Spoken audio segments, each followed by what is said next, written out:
దక్షిణాయన వర్ష ఋతో శ్రావణ మాస శుక్లపక్ష చతుర్థి. ఈరోజు గురువారం, ఈరోజు నాగుల చవితి. అంతేకాదు ఈరోజు దూర్వయుగ్మ గణపతి వ్రతం, విశేషమైన రోజు. రేపు గరుడ పంచమి, నాగుల పంచమి. రేపు ఏ పూజ చేయాలి, ఎటువంటి విశేషం అన్ని తెలియచేస్తా. అయితే ఈరోజు ముందుగా మనమందరూ కూడా ఈ నాగుల చవితి, పైగా గురువారం. అంతేకాకుండా ఈరోజు చాలా వ్రతాలు కూడా ఉన్నాయి. మనము గురువారం ముందుగా గురు అనుగ్రహం కావాలి కాబట్టి ఈరోజు మనమందరూ కూడా మహావిష్ణు అవతార రూపమైన మనం విశేషంగా పూజించే సాక్షాత్ బ్రహ్మదేవుడికి మరియు సరస్వతీ దేవుడికే, మరియు అంతేకాదు జ్ఞానానందమయం దేవం సర్వ దేవతలకు కూడా జ్ఞానాన్ని అందించిన విశేషమైన గురువే మనకందరికీ హయగ్రీవులు. ఈరోజు మనమందరూ కూడా ఓం హయగ్రీవాయ నమః అనే నామాన్ని జపించి ప్రకృతిలో ఉన్న జ్ఞానాన్ని, దైవ జ్ఞానాన్ని పొందుదాం. ఓం హయగ్రీవాయ నమః. అందరు కూడా ఈరోజు మంత్రబలంలో హయగ్రీవాయ నమః అనే నామాన్ని జపించండి. ఖచ్చితంగా మీకు శుభం జరుగుతుంది. ఇక ఈరోజు మంచి మాట. జీవితంలో ఎప్పుడైనా ఎక్కడైనా కూడా తెలివిగా బతకడం కూడా ఒక కళ అంటూ ఉంటారు. అలా తెలివిగా బతికే వాళ్ళు చాలా మంది మన చుట్టుపక్కల ఉంటారు. ఎంత తెలివిగల వాళ్ళు అంటే దాన్ని ఎంత విమర్శించినా, ఎంత మనము ఇది తప్పు ఇది నిజము అని చూపించినా అది వాళ్ళకి అర్థం కానట్టే ఉంటారు. అంత గొప్ప వాళ్ళు మన చుట్టుపక్కల కూడా ఉంటారు. మన ఇళ్లలో కూడా అంత ఉండొచ్చు, మన ఊర్లో కూడా అటువంటి జనాలు ఉండొచ్చు. అయితే ఎప్పుడు కూడా మనము గుర్తించాల్సినది ఒకటే, మనము ఏ మార్గంలో వెళ్తున్నాము, మనము ఏ మార్గాన్ని ఎన్నుకున్నాము అనేది అతి ముఖ్యమైనది. ఈ కాలంలో చాలా మంది ఒకే విధానంగా ఆలోచిస్తూ ఉంటారు. నన్ను ఎప్పుడు నిందిస్తున్నారు, నన్ను ఎప్పుడు వీళ్ళు ఇంట్లో నన్ను గౌరవిస్తా లేదు, నన్ను వీళ్ళు ఇలా అంటున్నారు, ఇంకొకరు నన్ను తిట్టుకుంటున్నారు, లేదా వాళ్ళకి నా పైన ఈర్ష, వీళ్ళకి నా పైన కోపం అని. మీరంతా బాగా గమనించాలి. ఎవరు ఎటువంటి ఆలోచనలో బతుకుతూ ఉంటారో వాళ్ళ ఆలోచనలే వాళ్ళని నశించబడేలా చేస్తుంది. అవును, ఇది సత్యం. శరీరంలో చాలా వరకు మనకి దాదాపు 80% నీటితో నిండి ఉంటుంది అని విజ్ఞానం తెలియచేస్తుంది.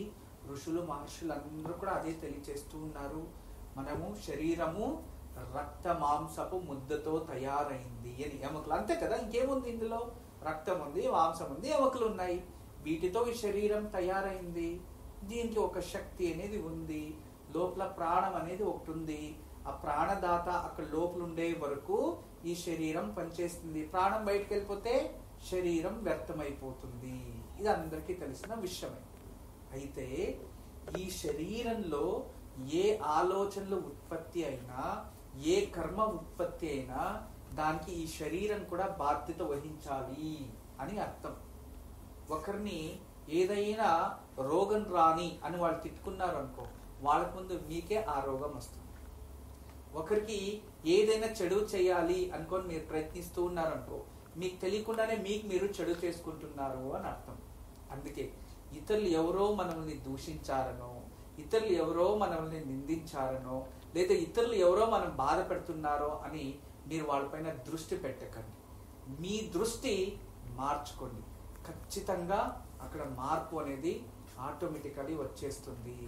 అవును, నిజమే ఈ మాట. ఎప్పుడు కూడా మనము ఇతరులకి ఎప్పుడు ఫేవర్గా ఉంటే, అంటే మనం పనిచేసే కంపెనీనో, లేదో మన చుట్టుపక్కల ఉన్న జనాలు, లేదో మన కుటుంబ సభ్యులో, మన బంధువులో ఉంటారనుకో, ఎప్పుడు వాళ్ళు చెప్పిందంతా రైట్ అంటూ ఉండు. వాళ్ళు చెప్పినప్పుడంతా మనం నృత్యం చేస్తూ, వాళ్ళు చెప్పిన దానికంతా మనము సపోర్ట్ చేస్తూ చప్పట్లు కొట్టి, వాళ్ళు ఏది చెప్తే అదే రైటు అంటూ ఉండి వాళ్ళు చెప్పినట్టు వింటూ ఉండండి. అబ్బా మనం ఫోటో చేసి దేవుడి గదిలో పెట్టి పూజించి మాకు సర్వము ఇళ్ళే అంటారు. అంతే కొన్ని రోజులు. ఎప్పుడైతే మీరు చేసేది తప్పు, ఇది మీరు కరెక్ట్ కాదు, మీరు మీ స్వార్థానికి నన్ను ఉపయోగం చేసుకుంటున్నారు అని ఏదైనా ఒక్కరోజు అలాను, మరుసటి రోజు నుంచి నీ జాగా మారిపోతుంది. అంటే వాళ్ళ మనసుల్లోనే నీ జాగా మారిపోతుంది. అంతే. జీవితంలో ఇటువంటి జనాలు చాలా మంది ఉంటారు. ఎప్పుడు ఎలా మారిపోతారో తెలీదు, ఎప్పుడు ఏం మాట్లాడతారో తెలీదు. ఒక్కొక్కరు చెప్పినప్పుడంతా ఒక్కొక్క విధానంగా ఆలోచనలు ఒక వ్యక్తి పైన లేదా ఒక మనిషి పైన లేదా ఒక వస్తువు పైన అభిప్రాయాలు వస్తూ ఉంటే వాళ్ళ మనుషులు అని ఎందుకు అనుకోవాలి? మనం ఆలోచించండి. మీలో ఉన్న గుణాలు 5 నిమిషాలకి మారుతూ ఉంటే, అభిప్రాయాలు మారుతూ ఉంటే అప్పుడు మీరు జ్ఞానియా అజ్ఞానియా? లేదా అహంకారంతో అలా ఉన్నారా, అంధకారంతో అలా ఉన్నారా? మీలో ఏమున్నాయి? ఎప్పుడు కూడా మొదటి దృష్టిలో ఒక వ్యక్తి మనకి పరిచయం అయితే ఆఖరి వరకు అదే దృష్టితోనే మనం అతన్ని చూడాలి. లేదు అంటే ఆ వ్యక్తి పైన అటువంటి భావన రాకముందే మీలో మార్పు తెచ్చుకోవాలి. భావనలు వచ్చిన తర్వాత, అక్కడ ఒక సృష్టి అయిన తర్వాత మధ్యలో మీరు మారారు అనుకోండి, ఆ వ్యక్తిలో మార్పు రాలే, మీలో మార్పు వచ్చింది. ఎందుకు మార్పు వచ్చింది అంటే మీరు కరెక్ట్ లేదు అని అర్థం. అందుకే కొన్ని వస్తువులు కానీ, వ్యక్తులు కానీ, సంబంధాలను కానీ మీరు ఎన్నుకున్న తర్వాత నేను మార్చుకోగలను అనుకుంటే వాళ్ళని మార్చండి. నేను మారిపోతాను అనుకొని ఆ పరిస్థితులను, ఆ వస్తువుల్ని వదులుకుంటే దాంట్లో మీలో మార్పు వచ్చిందేనే కానీ ఆ వస్తువుల్లో, వ్యక్తుల్లో కాదు కదా. అంటే దీని అంతరార్థం చాలా ఉంది. నేను ఇప్పుడు ఏదైతే మంచి మాట తెలియచేశానో ఈ దీర్ఘంగా మీరు ఆలోచిస్తే మాత్రమే మీకు అర్థమవుతుంది. కానీ నేను ఏం చెప్పాను అని ఎవ్వరికీ అర్థం కాదు. ఇంతే. ఈ మాట మర్మంగానే ఉంది. ఎందుకంటే ఇది ప్రతి కుటుంబాల్లో జరుగుతూనే ఉంటాయి. మనము ఏది ఎన్నుకోవాలో అదే ఎన్నుకోవాలి. ఈ కాలంలో చాలా మంది ఇప్పుడు బాగా ఆకలి వేస్తుంది అనుకుందాం, ఆకలి వేస్తుంది, అన్నం తింటూ ఉన్నారు. ఒక రాయి దొరికింది అనుకోండి, రాయిని పక్కన పడేసి అన్నం మాత్రం తింటారు. ఎందుకంటే నీకు ఆకలి వేస్తుంది, నువ్వు అవసరం కాబట్టి. బాగా కడుపు నిండిపోయి ఉంటుంది అతనికి. అప్పుడు భోజనం ముందు పెడతారు, దాంట్లో ఒక అంత రాళ్ళు ఉంటాయనుకో, అతను తింటూ ఉంటే ఒక్క రాయి దొరికింది అనుకోండి, అబ్బబ్బా ఇందులో రాళ్ళు ఉన్నాయని మొత్తాన్ని అన్నంనే పడేస్తాడు. ఎందుకంటే ఆల్రెడీ వాడికి కడుపు నిండిపోయింది కాబట్టి. చూసారా? అవసరం ఉన్నప్పుడు వ్యక్తులు మన ముందు ఒక రకంగా ఉంటారు, మన అవసరం తీరిపోయినప్పుడు వ్యక్తులు ఇంకొక రకంగా మారుతూ ఉంటారు.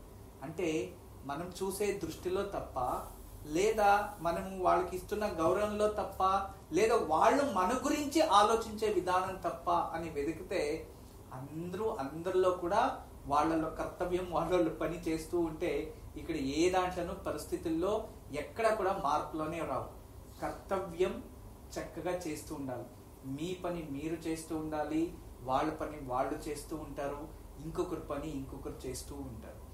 ఎప్పుడైతే మీ పని మానేసి వేరే వాళ్ళ పైన దృష్టి పెడుతున్నారు అంటే అర్థం ఇతరుల్లో తప్పులెదకడం ప్రారంభిస్తున్నారు అని అర్థం. దాని నుంచినే ఇతరుల పైన దృష్టి పెట్టడం మానేసి మీరు ఏం చేస్తున్నారు, మీరు ఎంతవరకు జ్ఞానం పొందాలి, మనం ఏ దారిలో వెళ్ళాలి అనే దాని గురించినే ఆలోచించండి. ఎప్పుడు కూడా యుద్ధంలో కావచ్చు, స్పోర్ట్స్ లో కావచ్చు, ఇంకొకటిలో కావచ్చు, వేరే వాళ్ళని ఓడించాలి అనుకొని మనం ఎప్పుడు కూడా అనుకోకూడదంట. మనం గెలవాలి అనుకోవాలంట. వాడు ఓడతాడో లేదో గెలుస్తాడో అది వానిష్టం. నువ్వు గెలవాలి అనుకోవడంలో సత్కర్మం ఉంది. వేరే వాడిని ఓడించాలి అనుకునే దాంట్లో కర్మ, సత్కర్మం దానిలో లేదు. అందులో క్రోధము మరియు అహంకారం కనబడుతుంది. వేరే వాళ్ళ వినాశనాన్ని చూస్తున్నావు అని అర్థం. చూసారా? సత్కర్మ, నేను గెలవాలి అనుకునేది సత్కర్మము, ఇతన్ని ఓడించాలి అనుకునేది సత్కర్మం కాదు. అందులో వినాశము అని, అంటే ఇతరుల వినాశాన్ని కోరుకుంటున్నావు అని. ఆలోచన ఒకటే అయినా ఆలోచించే విధానాల్లో వ్యత్యాసాలు చాలా ఉన్నాయి. అందుకే దయచేసి ఎవ్వరు మిమ్మల్ని ఏమనుకున్నా పట్టించుకోకుండా మీ చేసే పనిలో మీరు నిరంతరంగా శ్రమిస్తూ ఉండండి. ఖచ్చితంగా మీరు ఏదో ఒక రోజు అన్ని విధాలుగా అద్భుతమైన స్థానాన్ని మీరు అలంకరిస్తారు. అవును, అది పరమ సత్యమే. ఇక ఈరోజు నాగల చవితి. ఈరోజు చాలా మంది ఇండ్లలో పూజించేవారు పూజ చేస్తున్నారు, గణపతి పూజించేవారు గణపతిని పూజ చేస్తున్నారు. అయితే రేపు చాలా విశేషమైన రోజు. రేపు శుక్రవారం, నాగుల పంచమి. నాగుల పంచమి మరియు గరుడ పంచమి కూడా. గరుడ నాగులు సోదర సోదరియలు, వీళ్ళంతా ఒకే కుటుంబము, తండ్రి ఒక్కరే, తల్లి మాత్రం వేరు, దితి అదితి ఇద్దరుంటారు. ఇలా ఒక తల్లికి సర్పాలు జన్మిస్తే మరొక తల్లికి గరుడ మరియు మరొకరు అరుణ, వీళ్ళిద్దరు జన్మిస్తారు. గరుడ మహావిష్ణు భక్తుడిగా ఉండిపోతాడు, మహాశక్తివంతుడు. గరుడ ఏ ఒక్క లోకానికైనా ప్రయాణం చేయొచ్చు, అంత దివ్య శక్తి పురుషులయ్యి ఇతను జన్మిస్తారు. అయితే ఎవరైతే ఈ ఒక 100 మంది పిల్లలు జన్మించుంటారో, సర్పాల రూపంగా జన్మించుంటారు, ఆ సర్పాలకి రెక్కలుండవు, ఎగరడానికి అవ్వదు, అవి ఒక విధానంగా ఉంటాయి. కానీ వీళ్ళిద్దరిలో శత్రుత్వం వస్తుంది. వీళ్ళిద్దరిలో శత్రుత్వము అనేది కూడా వస్తుంది. శత్రుత్వం వచ్చి యుద్ధాలు జరుగుతూ ఉంటే అప్పుడు వాటికి పరిష్కారంగా ఆ భగవంతుడు, దేవతలందరూ కలిసి వాళ్ళని గరుడ పంచమి, నాగుల పంచమి రోజు ఒకే విధానంగా ఎవరైతే పూజిస్తారో వాళ్ళకి సకల అష్టైశ్వర్యాలు, వంశాభివృద్ధి, సద్బుద్ధి, పుత్రులు జన్మిస్తారు అనే ఒక గొప్ప వరాన్ని దేవతలు అందించారు. అందుకే గరుడ పంచమి రోజు, గరుడులు జన్మించిన రోజు, అదే రోజు సర్పదేవతలకి పూజించడం వల్ల చాలా శుభం జరుగుతుంది. అది దేవతలు ఇచ్చిన వరం అని. దీని కథ ఇంకొక రోజు నేను తెలియచేస్తాను. అయితే రేపు మరొక అద్భుతమైన పూజ ఉంది. మనమందరూ కూడా ఇప్పటి కాలంలో ఒక రాఖీ పర్వదినము అని ఆచరిస్తూ ఉన్నాం, అవును కదా? అది వస్తూ ఎప్పటి నుంచి, ఈ కలియుగంలో దాదాపు మరాఠా కాలంలో నుంచి ప్రారంభమైంది రాఖీ పౌర్ణమి. గుర్తుపెట్టుకోండి, మరాఠా కాలం నుంచి.